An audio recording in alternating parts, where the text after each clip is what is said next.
Consequently, the following decisions come into immediate effect. The Interim National Government is hereby dissolved. The National and State Assemblies are also dissolved.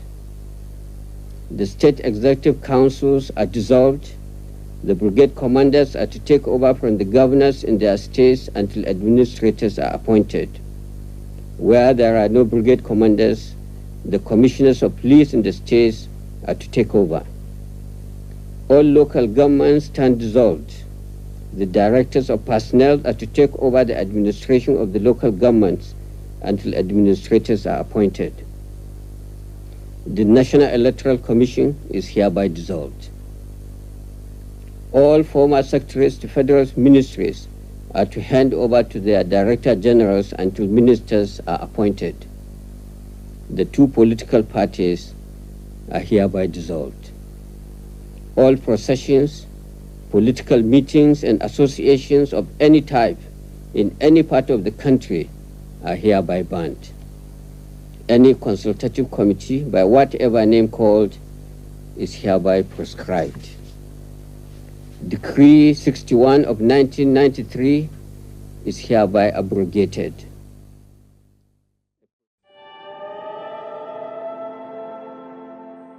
On November 17, 1993, General Sani Abacha ousted Chief Ernest Shonekan, then chairman of the 82-day-old Interim National Government of Nigeria, and dissolved everything. Interestingly, Abacha abrogated the decree that brought him to power. Now, Abacha was the most successful coup plotter in Nigeria's history. He participated in every successful coup from July 1966 to his last one in November 1993. In fact, Abacha's last coup was the easiest. It happened quickly and in broad daylight. Together with Lieutenant General Oladipo Diya, the Chief of Defense Staff, and Lieutenant General Aliyu Mohammed Gusau, the Chief of Army Staff, Abacha flew from Lagos to Abuja and calmly walked into Shonekan's office at the presidential villa, asking him to resign.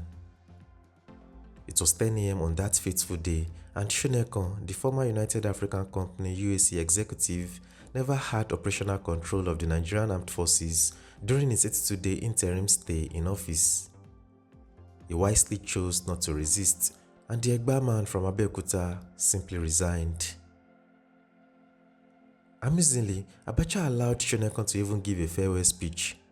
Afterwards, he was flown to Lagos. The next day, November 18, 1993, General Sani Abacha gave his maiden speech to the nation. The Kano-born general was blunt. In short, Abacha went for the jugular. It was the beginning of a 4.5-year dark regime that was characterized by bombings and political assassinations.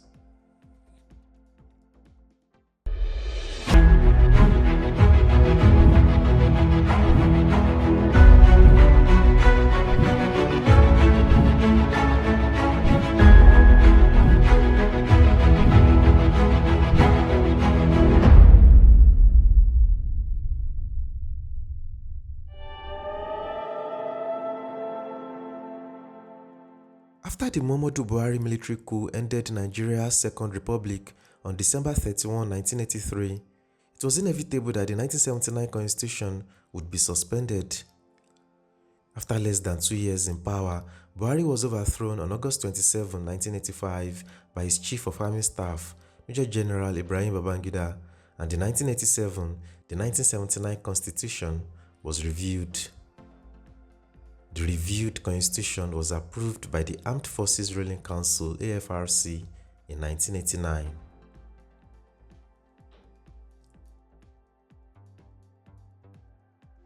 When Babangida came into power, his government began pursuing a twin economic restructuring program and political transition, that is, from military rule to democratic rule. Earlier in 1985, the AFRC had set up a political bureau made up of 17 members in a bid to hand over power to a civilian government.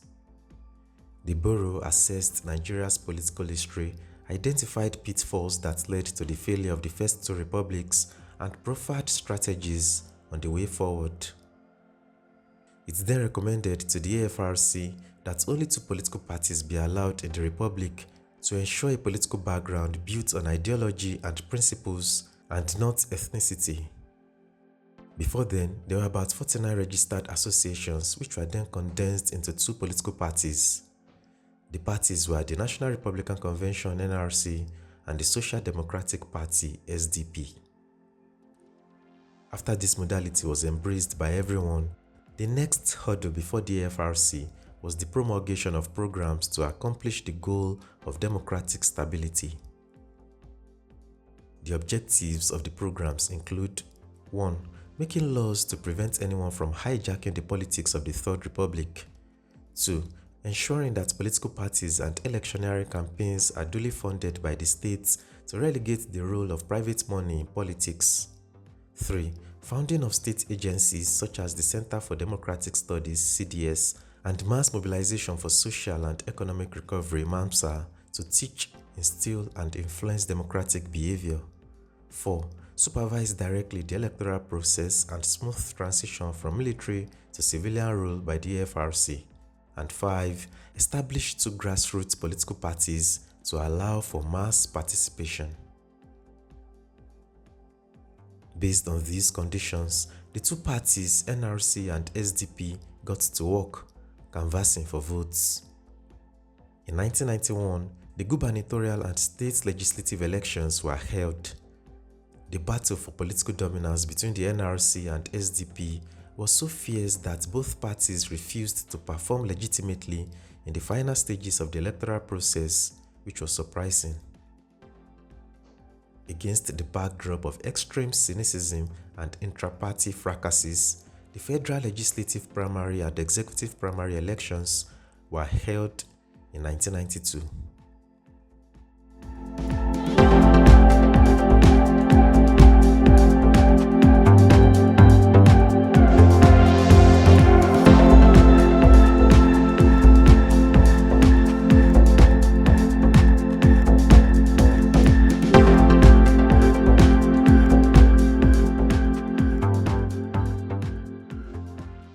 Primary elections to determine who the flag bearers would be for each of the parties were rife with massive rigging.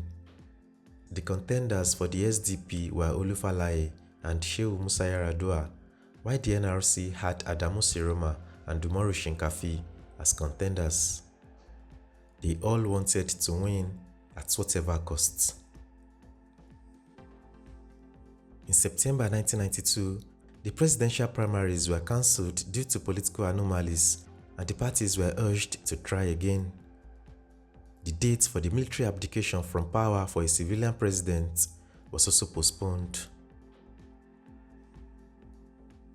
The National Electoral Commission (NEC) adopted the open ballot system whereby electorates queued in front of a portrait of their chosen contestant and would be counted by the electoral officers. The motive was to frustrate the efforts of unscrupulous politicians who wanted to perpetuate fraudulent practices at the election sites.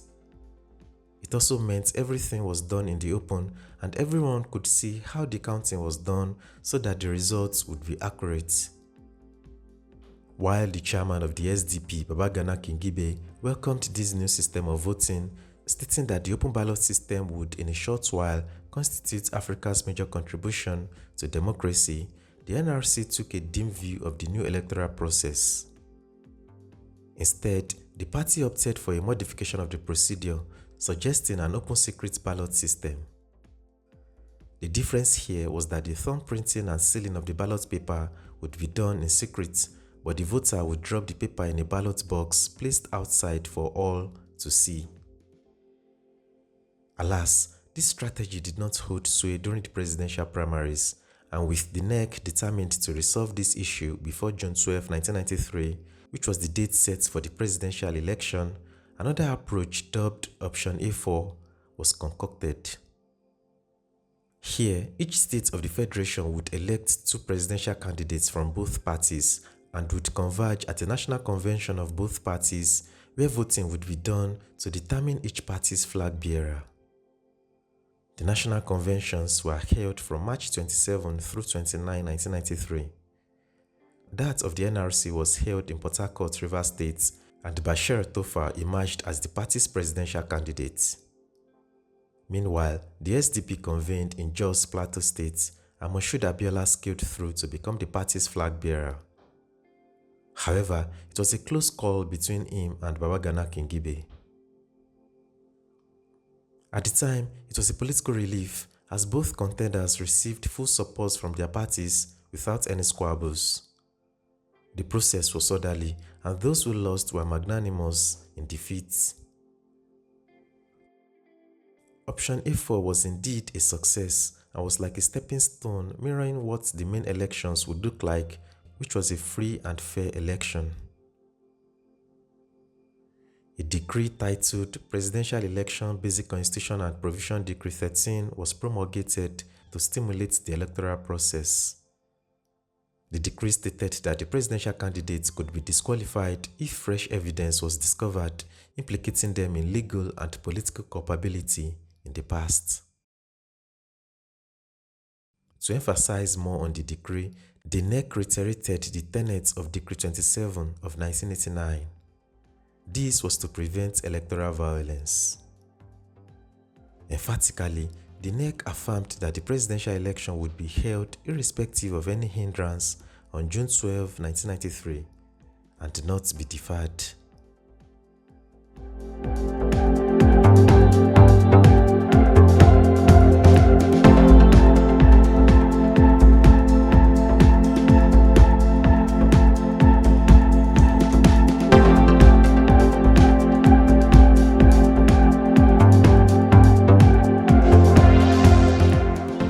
The presidential election, which took place on June 12, 1993, would remain a significant milestone in the country's political history due to the peaceful conduct of the elections.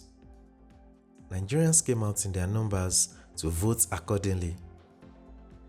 The presidential and vice presidential candidates for the SDP were Moshood Abiola and Babagana Kingibe, while those of the NRC were Bashir Tofa and Sylvester Ugo.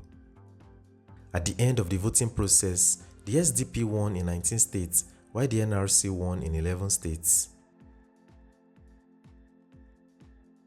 Despite the presumed orderliness of the June 12 election and the legitimization of the process by both national and international observers, the head of state, General Ibrahim Babangida, went ahead to annul the election.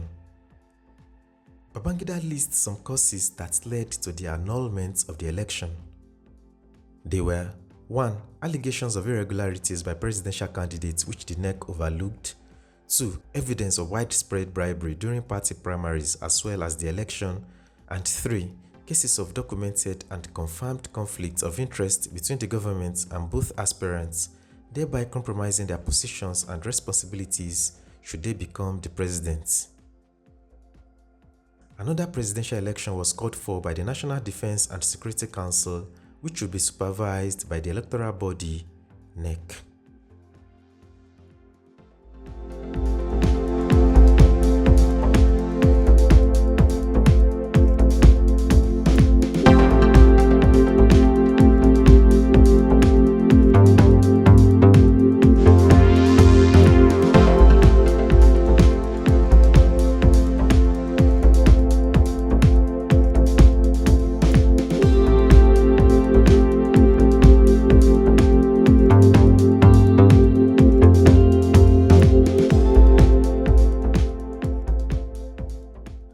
A national protest erupted across Nigeria, condemning the annulment of an election that was adjudged the freest and fairest ever conducted in the country.